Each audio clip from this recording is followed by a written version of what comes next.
आप सब आशा करती हूँ कि आप सब ठीक होंगे। अगर हमारी वीडियो पसंद आए तो लाइक कमेंट सब्सक्राइब जरूर करिए। तो चलिए मैं आप लोगों को एक गाना सुनाने जा रही हूँ, तो सुनते रहिए हमारे अपने चैनल पे एसके म्यूजिक एंड वीडियो। लेके थारिया खोजला तार करिया, आगे लागी जला दिल के भीतरिया, काम कैला से हो गई करिया, हम तो नैहरे में रही सवरिया, रुसन करी जा हमर फाटे, छोटी छोटी बात पे तू लगा ताड़ू डांटे, धानी हो सब धन तोहरे नु बाटे, धानी हो सब धन तोहरे नु बाटे, धानी हो सब धन तोहरे नु बाटे,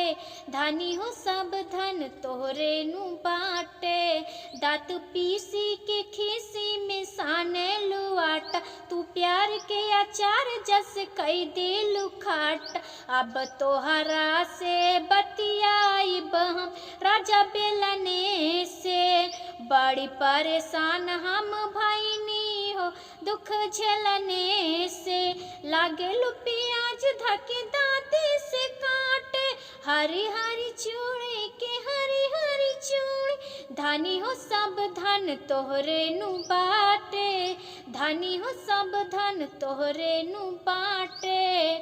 तू तो दाली में दाली के दे ताड़ू चीनी, ना गुस्सा में घुसा का दामाल कीनी, एकरा से निक असुरहती हो बिना गवने के, कावन करम हम कैनी हो भैन तहरे हो, भैल बबिया हली बराती, हम तो गैल रहनी हो बराती, तबो न धन धन तोहरे नु बाटे,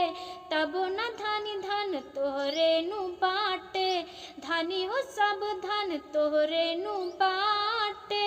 लेके थारिया खोजेला तार करिया, आगी लागी जला दिल के भीतरिया,